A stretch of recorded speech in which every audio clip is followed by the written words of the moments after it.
வணக்கம் சிவன் ஸ்டோரிஸ் 223 என்ன 6 காட்டுற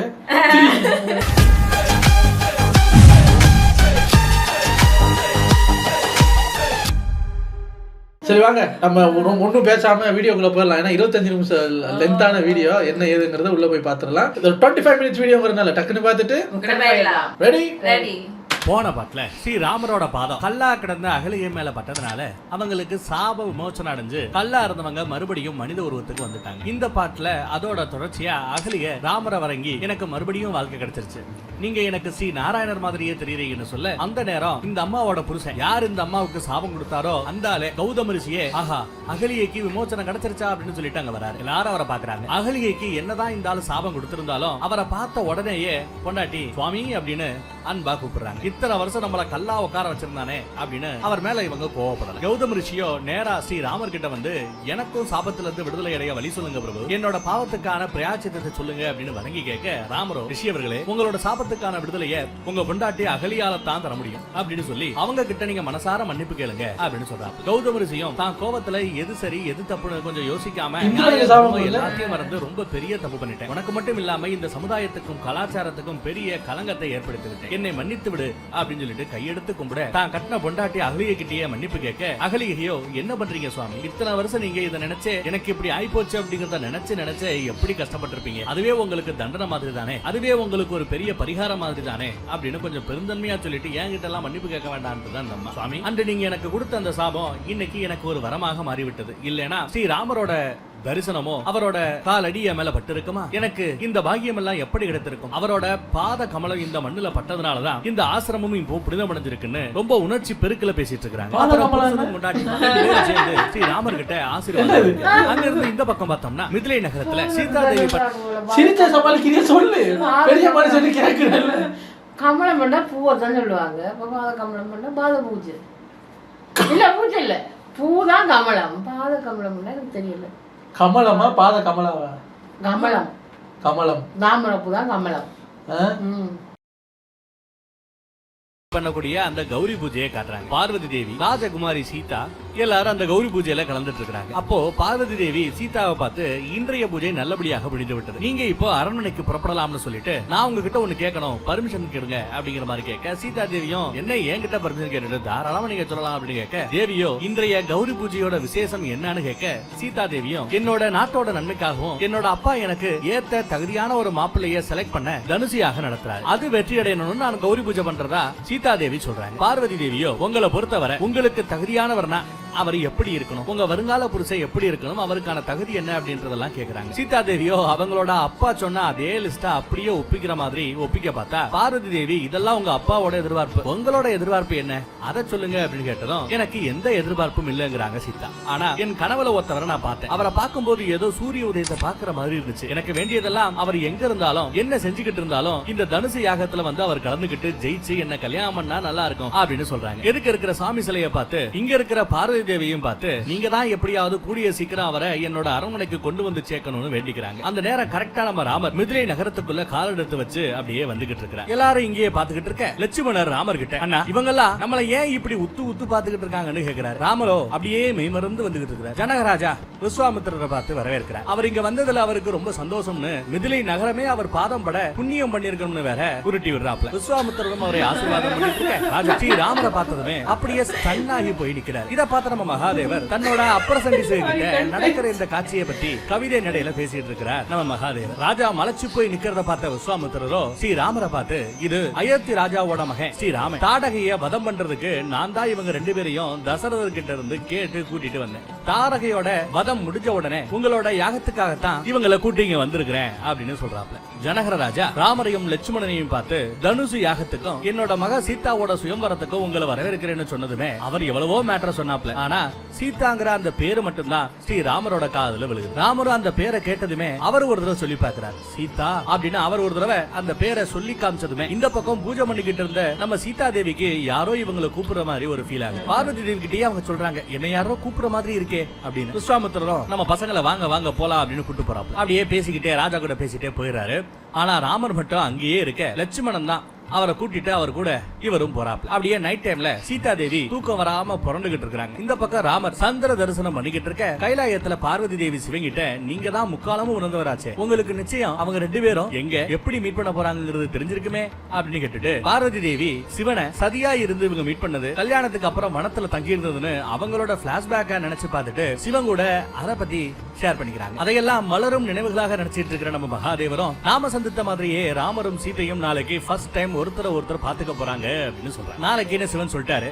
அந்த நாளுக்காக பார்வதி தேவி இயங்கிட்டு இருக்காங்க. அடுத்த நாள் காலையிலயும் விடியுதுங்க. ராமரும் சீதா தேவியும் அட்ட டைம்ல சூரிய வணக்கம் செய்யறாங்க. அப்போ விஸ்வாமித்திரர் வந்து ராமர் கிட்ட போய் பூஜைக்கு தேவையான பூக்களை கொண்டு வா அப்படின்னு சொல்றாரு. இந்த பக்கம் சீதா தேவியோட அம்மா சுனேனாவோ சீதா தேவிய போய் கௌரி மாதாவை தரிசனம் பண்ணிட்டு வான்னு அனுப்புறாங்க. ராமரும் லட்சுமணனும் பூவனத்துல பூ பறிச்சுக்கிட்டு இருக்காங்க. ராமர் பூவை எல்லாம் பறிச்சு கொடுத்துட்டு லட்சுமணர் கிட்ட இதை எடுத்துட்டு போ, இப்ப கொஞ்ச நேரத்துல நான் வந்துடுறேன்னு பூக்குடைய கொடுத்து வர்றாரு. அப்படியே அந்த பூவனத்துக்குள்ள ஒரு ரவுண்டு போலாமே அப்படி நடந்துகிட்டு இருக்க சீதா தேவியும் அப்பதான் பூவனத்துக்குள்ள நுழைறாங்க. இவரு இந்த பக்கமும் அவங்க அந்த பக்கமும் நடந்துகிட்டு இருக்காங்க. மகாதேவர் தேவி கிட்ட உலகங்களும் இந்த காட்சியை காணத்தான் இந்த செகண்டுக்காக தான் காத்துக்கிட்டு இருக்கிறதா சொல்றாரு. அப்படியே இவங்க நடந்துகிட்டு இருக்காங்க. ரொம்ப பக்கத்துல மீட் பண்ற ஸ்டேஜ்ல இருக்காங்க. ஆனாலும் மீட் பண்ணிக்கல. அதை நோட் பண்ணி நம்ம பார்வதி தேவி சிவங்கிட்ட சுவாமி 2 பேரும் இவ்வளவு பக்கத்துல இருந்துமே மீட் பண்ணிக்கலையே, எப்ப சுவாமி அது நடக்கும்? சுவாமி நீங்க தான் என்னோட கண்கள், இப்போ அங்க பூவனத்துல என்ன நடக்குதுன்னு கொஞ்சம் தெளிவா சொல்லுங்களேன், கொஞ்சம் பார்த்து சொல்லுங்களேன் அப்படின்னு கேட்க அப்புறம் சண்டிசுகளுமே ஆமா அப்படிங்கிற மாதிரி தலையாட்ட மகாதேவரும் இப்ப சொல்றேன் நல்லா கேட்டுக்கங்கன்னு ஒரு பக்கம் ஸ்ரீராமர் இருக்கிறார், மறுபுறம் சீதா இருக்கிறாங்க. இருவரும் தனித்தனியே மலர்களை பார்க்க அப்படியே அந்த காட்சியை பத்தி கவிதை நடையில ரைமிங்கோட நம்ம மகாதேவர் விளக்கி சொல்ல அற்புதமா இருக்கு இந்த காட்சிகள் எல்லாம். அவர் எப்படி எக்ஸ்பிளைன் பண்றான்னு பாருங்க. ஏதோ படத்துக்கு சான்ஸ் கேட்டு போய் ப்ரொடியூசர் கிட்ட கதை சொல்ற மாதிரி நம்ம சிவன் கதை சொல்றாரு. நடக்கிறது என்ன அப்படின்னா சினிமால ஹீரோ ஹீரோயின் ஓடி பிடிச்சு விளையாண்டா எப்படி இருக்கும், ஹீரோ அந்த பக்கம் ஓடுவார், ஹீரோயின் இந்த பக்கம் வருவாங்க. அங்கே எங்கேயும் ஓடி கண்ணாமூச்சி ஆட்டம் ஆடிக்கிட்டு இருப்பாங்க. ஒருத்தர் பெருசா பாத்துக்க மாட்டாங்க, விலகி இருப்பாங்க. கிட்டத்தட்ட அந்த மாதிரி தான் இப்பயும் அங்க நடந்துகிட்டு இருக்கு. ஆனா என்ன இங்க நிஜத்துல யாரு கூட கண்ணாமூச்சி ஆடுறோம் அப்படிங்கறது அவங்களுக்கு தெரியல. தெரியாமலேயே ஹீரோ ஹீரோயின் மாதிரி அந்த ஆட்டத்துல இவங்களும் ஆடிக்கிட்டு இருக்காங்க. ஒரு வழியா அந்த கண்ணாமூச்சி முடிஞ்சு இப்போ ஒருத்தர் பாத்துக்கிறாங்க. 2 பேருமே அவங்கள மறந்து எதிரில உள்ளவர்களை மட்டுமே பாத்துக்கிட்டு இருக்காங்க. அவளும் நோக்கினார், அவரும் நோக்கினார். கண்களும் பேசிக்கொண்டன. வாயில இருந்து ஒரு வார்த்தை இன்னும் வரல.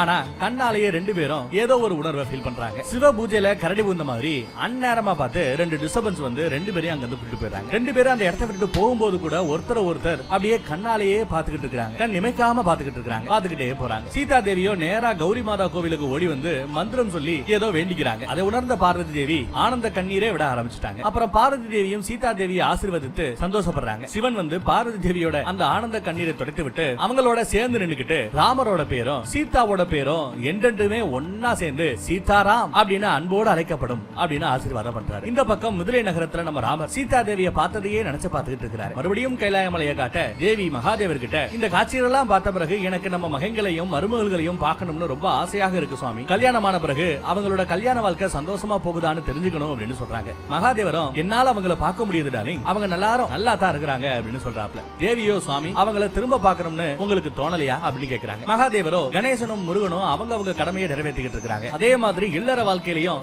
ரொம்ப சந்தோஷமா தான் இருக்காங்க. அவங்களுக்கு நாம கொஞ்சம் டைம் தரலாமே, மெதுவா பாத்துக்கலாம், என்ன அவசரம் அப்படிங்கிற மாதிரி சொல்ல தேவியோ நீங்க தான் முக்காலத்தையும் உணர்ந்தவராச்சே, ஆனா எனக்கு அப்படி இல்ல, முக்காலத்தையும் என்னால உணர முடியாது, என்னால அவங்களை இங்க இருந்து பார்க்க முடியாது, நான் அவங்கள நேர்ல பாக்கணும்னு கட்டன் டேட்டா அடிச்சு சொல்றாங்க. மகாதேவரோ டார்லிங் இது அவங்களுக்கு ரொம்ப பிஸியான டைம், அவங்களோட கடமைகளை செய்வதற்காக சரியான நேரம் வரும்போது நான் அவங்களை கூப்பிடுறேன்னு சொன்னதும் தேவி சரியான நேரம்னா என்ன, எப்போ, ஏன் ஒரு பெத்த தாயி தான் பிள்ளைகளை பாக்குறதுக்கு சரியான நேரங்காலம் பார்த்து தான் பாக்கணுமா என்ன, ஒரு பெத்த தாயி தன்னோட குழந்தைகளை பாக்கணும்னு நினைக்கிறது என்ன அம்புட்டு பெரிய குத்தமா, ஏன் பிள்ளைங்க கொஞ்ச நேரம் இங்க வந்துட்டு போனா என்ன தப்பு, என்னோட இந்த ஆசை கூட அவங்களோட கடமையில இருந்து அவங்களை பிறல செய்யுமா என்ன அப்படின்னு கேள்வி மேல கேள்வி கேட்டு கடைசியா உங்க இஷ்டம் சுவாமி, என்னோட ஆசைக்கெல்லாம் இங்க என்ன மதிப்பு இருக்கு அப்படின்னு சோகமா சொல்லிட்டு அங்க இருந்து போயிடுறாங்க. நம்ம கணேசனும் முருகனும் அவங்களோட இடத்துல ஏமா யாரோட ஆசைக்கு இணங்க அவங்க மருமக புள்ளைய பெருசாக்குனீங்க, நீங்க தலைகீழா நின்று தண்ணி குடிச்சதுனால தானே அவர் இயற்கைக்கு மாறா எதுவும் பண்ண மாட்டேன்னு சொல்லி அந்த ஆளை பிடிச்சி விரிச்சு பெருசாக்கி விட்டு இப்ப வந்து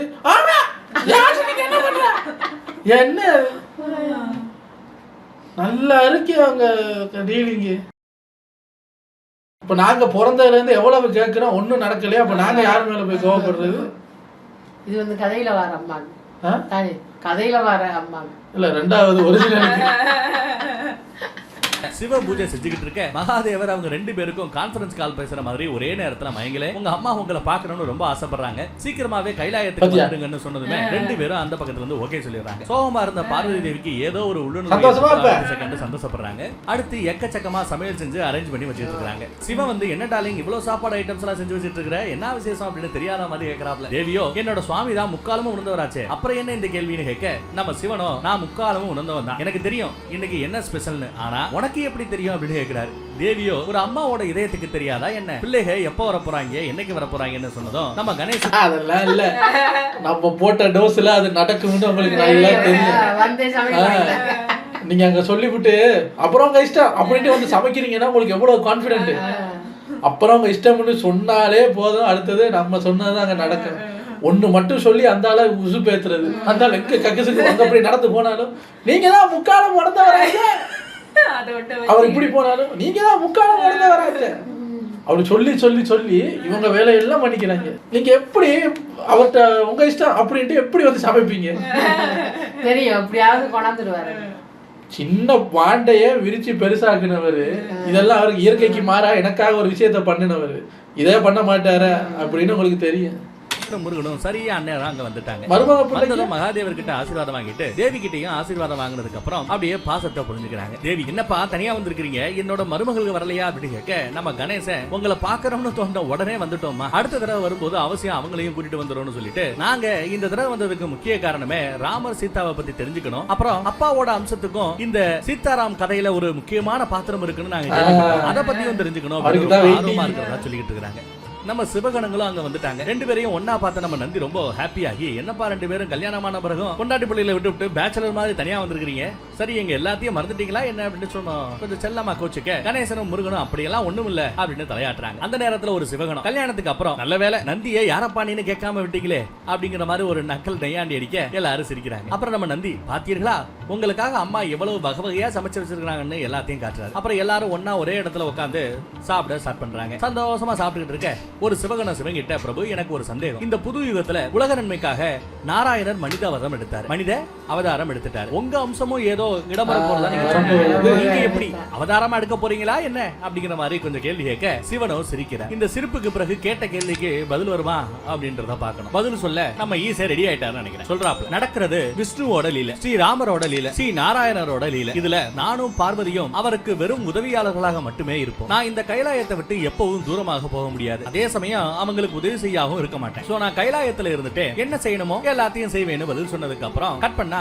இலங்கையில நம்ம ராவணனோட கோட்டையை காட்டுறாங்க. அங்க ராவணன் தன்னோட அரசர்களை உட்கார்ந்துகிட்டு தனுசு யாகத்துக்கு ஜனகர் கிட்ட இருந்து அழைப்பு வந்திருக்கு. அதுவும் அது அவரோட பொண்ணோட சுயம்பரத்துக்காக வந்த அழைப்பு. அது அந்த பொண்ணு பேரு கூட ஏதோ சீதாவாமே, அவளோட அழக பத்தி அதிகமாக கேள்விப்பட்டிருக்கேன்னு சொல்லிட்டு விபீஷணன் கிட்ட விபீஷணா மகாதேவரோட தனுசை தூக்கக்கூடிய சக்தி இந்த உலகத்துல என்ன தவிர வேற யாருக்கு இருக்கும், சிவன் உட்கார்ந்துகிட்டு இருக்கக்கூடிய அந்த கைலாய மலையவே தூக்கணுமே நானு, எனக்கு தான் அந்த தகுதி இருக்கும், என்னால மட்டும்தான் அதை தூக்க முடியும்னு தன்னோட வீர பராக்கிரமத்தை பத்தி எடுத்து சொல்ல விபீஷணருக்கும் பிதாமகருக்கும் அது செம ஷாக். அவங்க ஷாக்கான மாதிரியே கட்டின பொண்டாட்டி மண்டோதரி அவங்களும் ஷாக்காக மாட்டாங்களா என்ன, ஷாமா ஷாக்ல அந்த பொண்டாட்டி ராவணனோட பொண்டாட்டி மண்டோதரி தான் புருஷனை பார்த்து என்னது நீங்களும் இந்த சுயம்பரத்துல கலந்துக்க போறீங்களா அப்படின்னு கேட்க ராவணனும் கலந்துகிட்டு தானே ஆகணும் அப்படின்னு சொல்றாப்ல. ஆனா சுவாமி இப்படி ஒரு கதை நம்ம சுயம்பரத்துல ராவணர் கலந்துகிட்டு தனுஷை தூக்க ட்ரை பண்ணாரு, அதெல்லாம் நம்ம கேள்விப்படவே இல்லை. அப்படி ஒரு கதை அவங்க கேள்விப்பட்டிருக்காங்க. ஆனா போய் எழுதுறாங்க என்னன்னா அப்பதான் அவர் அவன் மேல ஆசைப்படுவார் அப்படி மாத்திர. அதாவது இப்ப இவங்க செஞ்சதுக்காக அவர் வந்து பழிவாங்க எல்லாம் தூக்கல,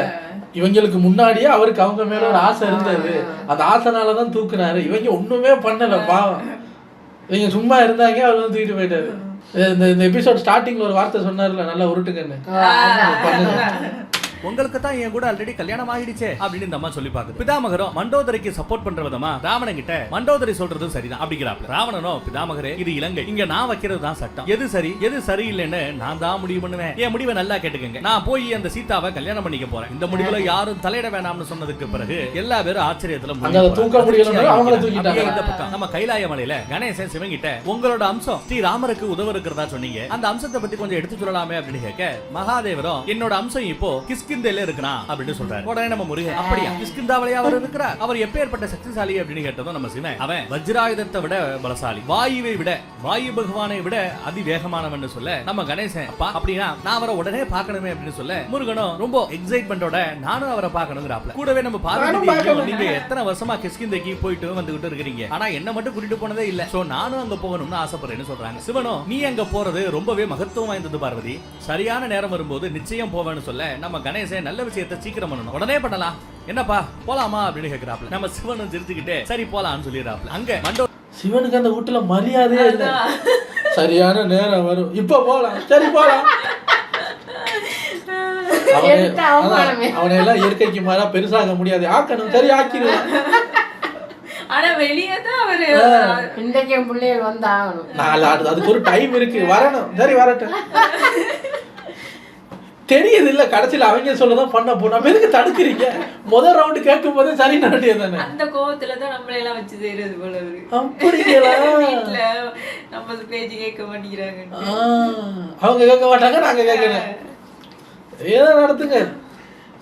ராவணன் கிட்ட சுவாமி ஒவ்வொருத்தவங்களும் அவங்க ஆசைப்படிவால மகாதேவர் சுதந்திரம் கொடுத்திருக்காருன்னு சொன்னதுமே ராவணே செம டென்ஷன் ஆகி பேசுறத நிறுத்து அப்படின்னு கத்துறான். கத்திட்டு மகாதேவர் மகாதேவர் மகாதேவர் நீயும் உன்னோட தெய்வமும் அப்படின்னு எரிச்சலா எரிஞ்சு விழுந்துட்டு மண்டோதரி இது இலங்கை, இந்த இலங்கையோட ராஜாவுக்கும் இலங்கை வாசிகளுக்கும் சுதந்திர வாழ்க்கை வாழ்றதுக்கு எந்த கடவுளோட பர்மிஷனும் தேவையில்லை, அப்புறம் என்னோட முடிவை நீ எதிர்த்து கேள்வி கேட்கறது என்ன மட்டும் இல்ல இந்த இலங்கையே அவமானப்படுத்துவதற்கு சமம்னு சொல்றாரு. கொண்டாட்டியா மிரட்டறாப்ல. மண்டோதரியோ நீங்க தான் என்ன அவமானப்படுத்துறீங்க சுவாமி, என்னோட முழு வாழ்க்கையுமே உங்களுக்கு அர்ப்பணிச்சு உங்களுக்கு ஒரு பிள்ளையும் பெத்து கொடுத்திருக்கிறேன், ஆனா இப்ப நீங்க இன்னொரு பொண்ணு மேல ஆசைப்படுறது எனக்கு ஒண்ணும் சரியா படல அப்படின்னு பேசிட்டு இருக்கும் போதே மண்டோதரி அப்படின்னு கத்துறாரு. அவன் நிறுத்து உன் பிதட்டலை என்றார். அப்புறம் ரொம்ப நல்லவனாட்டா மண்டோதரி கிட்ட நீயே ஒரு பொண்ணா இருந்துகிட்டு இன்னொரு பொண்ணோட தவிப்பை புரிஞ்சுக்காம இருக்கிறியே, புரிஞ்சுக்க முயற்சி பண்ணிடாலே, இந்த ஒட்டுமொத்த உலகத்திலையும் என்ன தவிர வேற யாரால மகாதேவரோட அந்த வில்ல தூக்க முடியும், நான் அந்த சுயம்பரத்துக்கு போகலைன்னா அந்த சுயம்பரமே நடக்காது, யாராலையும் அந்த வில்ல தூக்க முடியாது, அந்த பொண்ணு கடைசி வரை கண்ணிகளியாம அப்படியே இருந்துட வேண்டியதான், கன்னி பொண்ணாகவே இருந்துட வேண்டியதான், இது ஜனகருக்கும் அவமானம் இல்லையா அப்படின்னு சொல்லிவிட்டு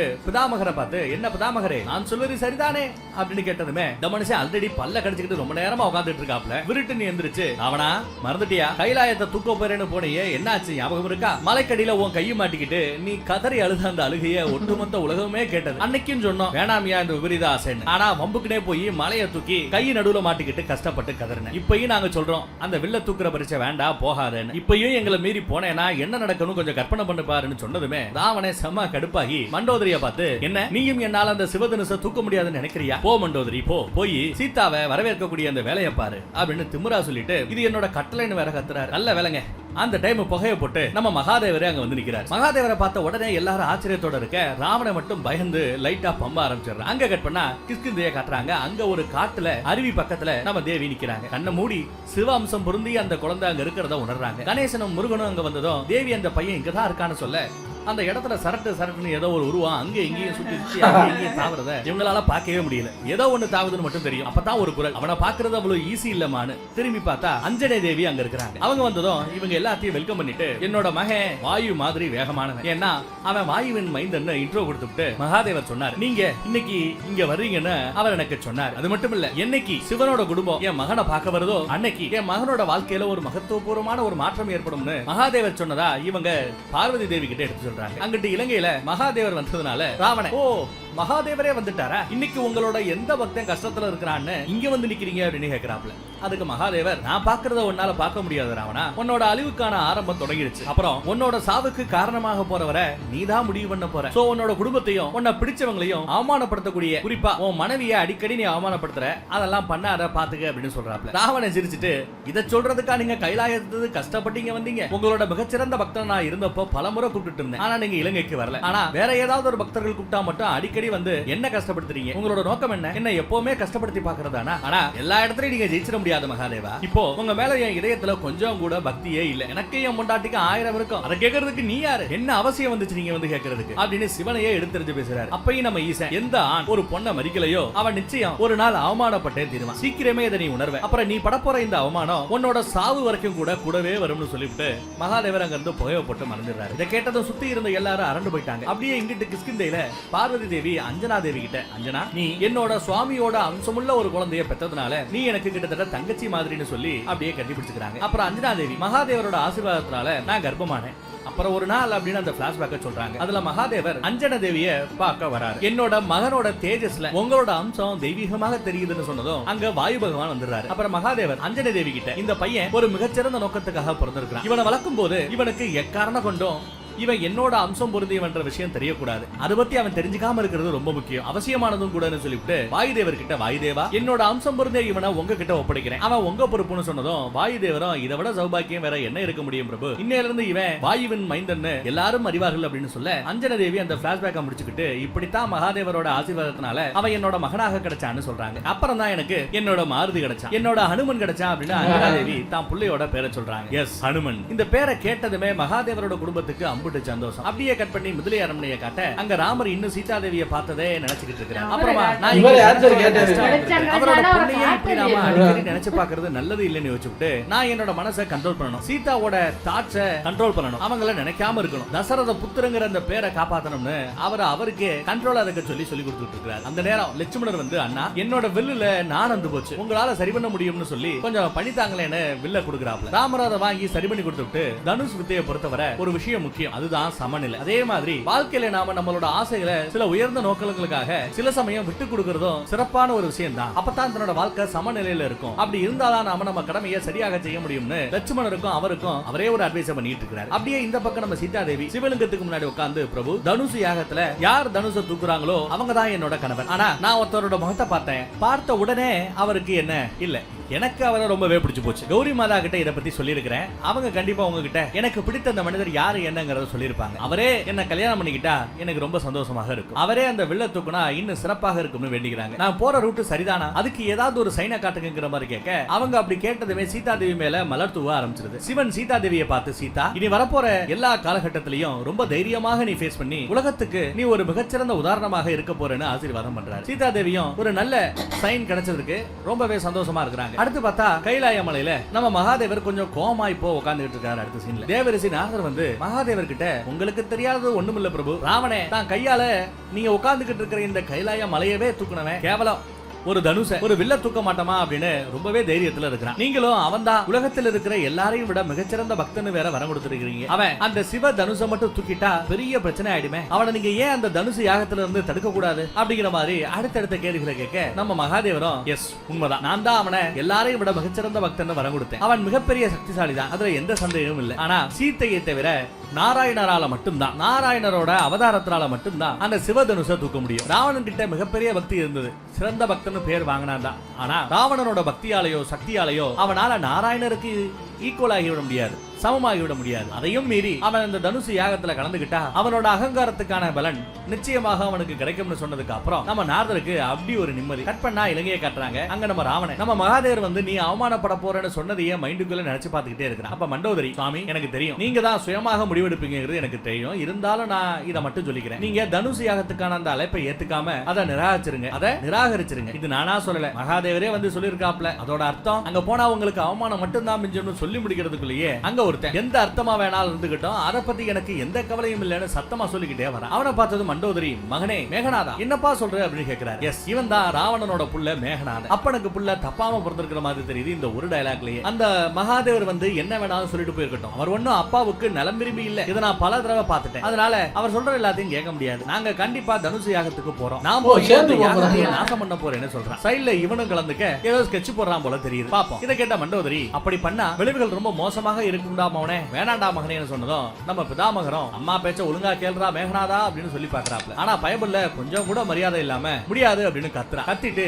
இது என்னோட கௌரவ பிரச்சனை, நான் கட்டாயம் போயே தீருவேன், அங்க போய் அங்க இருக்கிற எல்லா ராஜாக்களையும் அந்த யாகத்திலேயே வச்சு சோழிய முடிச்சிருவேன்னு கொஞ்சம் ஓவரா பொங்குறான். ராவணனும் தான் புள்ளைய பார்த்து போதும் நிறுத்து அப்படின்னு கத்திட்டு, யாரோட ஐடியாவும் எனக்கு தேவையில்லை, எனக்கு என்ன பண்றதுன்னு நல்லாவே தெரியும், நான் யாகத்துக்கு போறேன், மகாதேவரோட தனுசை தூக்குவேன், சீதாவை கல்யாணம் பண்ணுவேன், அதுக்கப்புறம் அவளை இலங்கைக்கு கூட்டிட்டு வருவேன், அப்பதான் பலிக்கு பழி வாங்கணும்ன்ற என்னோட எண்ணம் பூர்த்தியாகும்னு அவ்வளவு திமிரா நம்பிக்கையா சொல்றான். அந்த பக்கம் கிஷ்கிந்தியை காட்ட அங்க நம்ம சிவனோட குடும்பம் அஞ்சனை தேவி கிட்ட அனுமாரை பத்தி கேட்டுட்டு இருக்காங்க. நம்ம கணேசன் கேட்க இன்ட்ரெஸ்டிங்கா இருக்கே அப்படிங்கிறாப்ல. நம்ம முருகன் இப்போ ஆமா ஹனுமன் இப்ப எங்க அப்படின்னு கேட்க அஞ்சனா தேவி அவன் வாயு மைந்தனப்பா, அவன் எங்க எப்ப இருப்பான்னு யாருக்கு தெரியும், அவனோட மனசு என்ன சொல்லுதோ அதை செய்வான், எப்பவுமே மக்களோட சேவையிலேயே இருக்கிறான், யாருக்காவது மருந்து வேணாலும் சாப்பாடு வேணாலும் Dress வேணும்னாலும் முன்னாடி போய் நிற்பான், மத்தவங்களை பத்தி அக்கறை காட்டுறதுலயே அவன் நாள் முழுக்க செலவு பண்ணிக்கிட்டு இருக்கிறான், அவன் அவனை பத்தி யோசிக்கவே மாட்டேங்கிறான், அவனோட அம்மாவை பத்தி யோசிக்கிறதே இல்லைன்னு ரொம்ப பெருமையாகவும் சந்தோஷமாகவும் சொல்லிட்டு அவன் இப்ப வருவான் அப்புறம் வருவான்னு சொல்ல முடியாது, சரியான நேரம்னு ஒண்ணு கிடையாது, வெயிட் பண்ணி பாக்குறதா ஒரே வழின்னு சொல்லி முடிக்கிறாங்க. அதை கேட்ட நம்ம கணேசன் ரொம்ப நல்ல விஷயமாச்சே, மக்கள் சேவையில அனுமன் இருக்கிறது சிறப்பான செயல்னு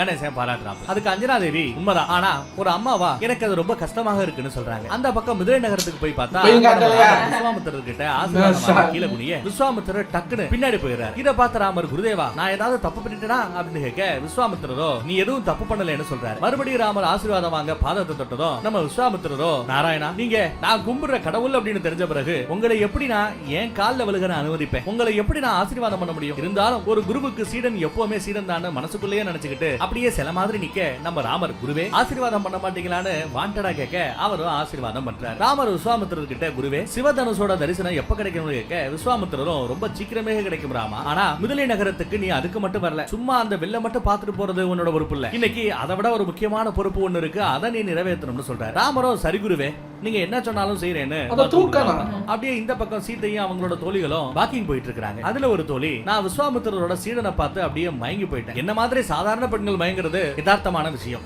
ஆனா ராஜகுமாரியா இருக்கிற சீதாவே அந்த சீடனை பார்த்து மயங்கிட்டாங்கன்னா அவரு வேற லெவல்ல அப்படின்னு பேசிக்கிட்டு இருக்க சீதா அப்படியே வெக்கப்பட்டுக்கிட்டே இருக்காங்க. அந்த பக்கம் நம்ம ராமர் லட்சுமணர் கிட்ட ஏதோ சொல்ல வந்துட்டு அப்புறம் ஒண்ணும் இல்லைன்னு சொல்லிட்டு வா லட்சுமணா குருதேவருக்காக பூஜை ஏதாவது பூஜை சாமான்கள் எல்லாத்தையும் வாங்கிட்டு வரலாம், போயிட்டு சீக்கிரம் வந்துருவோம்னு சொல்லி அவர் கூட போறாப்ல. இந்த பக்கம் சீதா தேவியும் அவங்க ஃப்ரெண்ட்ஸ் கூட பேசிட்டு இருக்காங்க. சீதா தேவியை பார்த்து அவங்க ஃப்ரெண்ட்ஸ்ல ஒரு பொண்ணு என்னமா சீதா முகம் இன்னைக்கு கொஞ்சம் ஓவரா எப்படி முகம் இன்னைக்கு கொஞ்சம் ஓவரா ஜொலிக்குது என்ன விஷயம் அப்படின்னு கேட்க சீதா தேவியும் ஸ்ரீ ராமரை பார்த்தத பத்தி சொல்லிட்டு என்னோட தவத்துக்கான அந்த பலன் நிச்சயமாக கிடைக்க போகிறது அப்படின்னு அவங்க சொல்ல தூரமா இருக்கிற நம்ம ராமருக்கு யாரோ அவங்களை கூப்பிடுற மாதிரி ஃபீல் ஆகுது. அவரோ அரண்மனையை திரும்பி பாக்குறாரு. அங்க சீதா தேவியோட ஃப்ரெண்ட்ஸ் சரி தேவி நீங்க சொல்ற மாதிரியே நடக்கட்டும் வாங்க போலாம்னு அவங்களை அழைச்சிட்டு போக இந்த பக்கம் நம்ம லட்சுமணர் ராமரை சந்தை பக்கம் கூட்டிட்டு போறாரு. அங்க சந்தையில ராமரும் சீத்தையும் இருக்கிறாங்க. மறுபடியும் அவங்க ரெண்டு பேருமே அவங்க இன்னொருத்தரோட இருத்தலை மட்டுமே வந்து தேடிக்கிட்டு இருக்காங்க. இவரு அவங்கள தேடி ஓடுவாங்க, அவங்க இவரை தேடி ஓடுவாங்க. மொத்தத்துல அவங்க இருக்கிற இடத்த மறந்து அவங்க தேடுற ஆளு எங்க இருப்பாங்கன்னு தேடிக்கிட்டு கண்ணாமூச்சி ஆட்டத்தை ஆரம்பிக்கிறாங்க. ஒரு கட்டத்துல கண்ணாமூச்சி ஆட்டம் முடிஞ்சு ராமரும் சீதாவும் நேருக்கு நேரு மீட் பண்ணிக்கிறாங்க. முதல் ரெண்டு பேரும் ஒரு புன்னகையை பூக்குறாங்க. அப்புறம் நம்ம ராமர் இதெல்லாம் தப்புன்னு தன்னை தானே கண்ட்ரோல் பண்ணிக்கிட்டு லட்சுமணர் கிட்ட வா லட்சுமணா இல்லன்னா லேட் ஆயிடும்னு சொல்லி சீதா தேவியை பார்த்தும் பார்க்காத மாதிரி போயிடுறாரு. இங்கிட்ட அப்படியே கிஷ்கிந்தையில சிவனோட குடும்பமும் அஞ்சனா தேவியும் சிரிச்சு பேசி டைம் ஸ்பெண்ட் பண்ணிட்டு இருக்காங்க. அப்ப நம்ம முருகன் நீங்க சொல்றதெல்லாம் வச்சு பார்த்தா ஹனுமன் உங்களை ஒரு செகண்ட் கூட ரெஸ்ட் எடுக்க விட மாட்டார் போலயே அப்படின்னு அஞ்சனா தேவி கிட்ட கேட்க பார்வதி தேவியோ அவங்க பசங்க கிட்ட விளையாட்டா ஆமா நீங்க ரெண்டு பேர் மட்டும் அப்படியே என்ன ரெஸ்ட் எடுக்க விட்டுட்டீங்களாக்கும் அப்படின்னு நக்கல் பண்றாங்க. அப்புறம் அஞ்சனா தேவி கிட்ட முருகனும் விநாயகரும் சின்ன பையனா இருக்கும்போது என்னென்ன சேட்டை பண்ணாங்கன்னு எல்லாத்தையும் சொல்லி சிரிச்சுக்கிட்டு இருக்காங்க. முருகனும் கணேசனுமே ஒருத்தர் மாத்தி ஒருத்தர் கிண்டல் பண்ணிக்கிறாங்க. அப்படியே நம்ம கணேசன் அஞ்சனா தேவி கிட்ட நம்ம அனுமாரோட பேரு மாருதி வாயு மைந்தன் அப்படின்னு சொன்னீங்க, ஆனா அவருக்கு ஹனுமன்கிற பேரை யாரு வச்சது எப்படி அந்த பேர் வந்ததுன்னு கேட்க அஞ்சனா தேவி அவங்க அப்பா வச்ச பேரு அதுன்னு சொன்னதும் நம்ம முருகன் அப்படியா அப்படின்னா அந்த பேர் வந்ததற்கான கதையை கேட்டே ஆகணுமே அப்படின்னு சொல்றாரு. அஞ்சனா தேவி பாக்கியம்னு அந்த கதையை சொல்ல ஆரம்பிக்கிறாங்க. அங்க கட் பண்ணி மிதிலை அரண்மனையில ஒரு பொண்ணு அக்கான்னு கத்திக்கிட்டே வழியில எல்லாத்தையும் தள்ளி விட்டுக்கிட்டு ஓடி வந்துகிட்டு இருக்கா. அப்ப ரெண்டு பேர் அந்த பொண்ணை பார்த்து இதோ வந்துட்டாங்கல்ல அக்காவும் தங்கச்சியும் கொஞ்ச நாள் பாத்துக்கலனா கூட என்னமோ ரொம்ப வருஷம் பார்க்காத மாதிரி நினைச்சுக்கிட்டு இருப்பாங்க அப்படின்னு கிண்டலா சொல்ல ஓடி வந்த பொண்ணு சீதாவை அக்கான்னு கூப்பிட சீதா தேவியும் ஊர்முலா வாமா அப்படின்னு வரவேற்கிறாங்க. ஊர்முலா வேகமா வர மெதுவாமா மெதுவாமான்னு நம்ம சீதா தேவி சொல்றாங்க. சீதா தேவி அந்த பொண்ணை பார்த்து வேகமா அவங்க ஓடி வந்ததை நினைச்சு கிண்டல் பண்ண அந்த பொண்ணு சீதா தேவி எப்பவும் அமைதியா இருக்கிறத கிண்டல் பண்றாங்க. அக்காவும் தங்கச்சியும் கலகலப்பா இப்படி கிண்டல் பண்ணி பேசிக்கிட்டு இருக்க யாரா அது புது கேரக்டரா இருக்குன்னு யோசிக்கிறீங்க. இந்த ஊர்முலா தான் நம்ம லட்சுமணருக்கு ஜோடி. போக போக அந்த கதை உங்களுக்கு தெரிய வரும். அப்புறம் ரெண்டு பேரும் கட்டி பிடிச்சு பாசத்தை புரிஞ்சுக்கிறாங்க. இந்த பக்கம் கிஷ்கிந்தையில போய் பார்த்தா அங்க அஞ்சனா தேவி இன்னொரு பிளாஷ்பேக் ஸ்டோரியை சொல்றாங்க. அதுல அஞ்சனா தேவி மாருதின்னு நம்ம ஹனுமனை கூட்டுக்கிட்டே வராங்க. அவரோ வழக்கம் போல விளையாட்டு காட்டிட்டு இருக்கிறார். மாருதி வெளியில வச்சிருக்கேன்னு சொல்லி கூப்பிட்டதும் எங்கேயோ ரொம்ப தூரமா ஹைட்ல போய் நின்னுக்கிறார். கீழே வர சொல்றாங்க. அவரு வரமாட்டேங்கிறார். சரி நீ வரமாட்டியா நீ வரல நான் உங்களோட பேச மாட்டேன் சாப்பாடும் தரமாட்டேன்னு சொல்லிடுறாங்க. ஐயோ அம்மா கோச்சுக்கிட்டாங்களேன்னு புள்ள பயந்துட்டு அப்படியே ஒரு ஜம்ப் போட்டு முன்னாடி வந்து அம்மா அப்படின்னு சொல்ல இதோட இன்னைக்கான கதையை முடிச்சுப்போம். அடுத்த எபிசோட்ல பாப்போம். என்னங்க கண்ணை மட்டும் காட்டி விட்டு 20 நிமிஷம் உட்காந்துருக்கேன். கடைசி நிமிஷத்துல கண்ணை மட்டும் காட்டி விட்டு இப்ப குழந்தையா இருக்காரு. இனி வளர்ந்து வந்து எப்ப அதிசயம் ராவணர் அப்படியே இருக்காரு. ராவணர் அப்படியே இருப்பாரு. மத்த சீதா தேவி மத்தவங்க அம்மாக்கள் எல்லாம் அப்படியே இருப்பாங்க. இந்த ஊர்ல வந்து வளர்ந்துட்டு நின்றுறாங்க. டமிக்கிட்டு ஓடிடுவேன் அப்படிங்கிற மாதிரி வளர்ந்துட்டு நின்றுவேன். அதுக்கு மேல வளர மாட்டேன், வயசும் ஆகாது. முருகர் பிள்ளையார் எல்லாம் கூட சின்ன ஆளு கதைப்படி. ஆனா உங்களுக்கு பிடிச்ச ஒரு ஆள எப்படியெல்லாம் டயலாக் மூலமா சின்ன சின்ன விஷயம் மூலமா அவரை பார்த்தா சீதையே மயங்கிட்டாங்க, அப்போ அவர் எப்பேற்பட்டவர் அப்படிங்கிற மாதிரியும், உங்களுக்கு பிடிக்காதவரை வந்து சும்மா பொய் கதை, நான் போய் அதை தூக்கிட்டு சீதையை கல்யாணம் பண்றேன், எனக்கு அவன் மேல ஒரு கண்ணு அப்படிங்கிற மாதிரியும் என்ன எப்படி எல்லாம் அந்த இதை மெயின்டைன் பண்ணி எழுதுறீங்கல்ல. ஆனா ராவணர் தங்கச்சிய ஏதோ சண்டை சொல்ல மாட்டாங்க, அவர் ராமரோட கோபம். இப்போ எப்படி இதுல வந்து இருக்கிற ஒரிஜினல் சிவன் கேரக்டரை கூட இவங்க ஒரு மாதிரி தான் எழுதியிருக்காங்க, ஒரிஜினல் வேற இவங்க எழுதின கேரக்டர் வேறன்னு தான் பாக்குறோங்கிற சொல்றோமோ, அதே மாதிரி தான் ராவணர் இருக்கும். இவங்க ஒரிஜினலுக்கு கிட்ட வரவே இல்லை. ஸோ ஒரிஜினல் வேற, இவங்க இஷ்டத்துக்கு எழுதுனது அதான். ஸோ நம்ம இவங்களோட கதையில வர்ற கேரக்டரை மட்டும்தான் பார்க்கணும். எனக்கு எப்போ டவுட் வந்துச்சு தெரியுமா, மற்ற எல்லாரையும் தப்பு செய்யற இந்திரனை கூட ஒரு விதமா தான் அசிங்கப்படுத்தினாங்க, ஆனா இவருக்கு மட்டும்தான் ஒண்ணுக்கு முட்டிக்கிட்டு வர்ற மாதிரி, தண்ணியை குடிச்சிட்டு ஒண்ணுக்கு போயிட்டு வர குடிப்பா அப்படின்னு ராவணர் ஒண்ணுக்கு போற மாதிரி எழுதுனீங்கல்ல. அன்னைக்கு எனக்கு டவுட் ஆச்சு, சரி இவங்க வேற மாதிரி பிளான் பண்றாங்க. பண்ணுங்க. இப்ப எங்களுக்கு தெரிஞ்சு போச்சு இது ஒரிஜினல் இல்ல, இது உங்க கதாபாத்திரம். என்ன வேணாலும் எழுதுங்க. உங்களை அடுத்த வீடியோ வந்து சந்திக்கிறேன். Take care.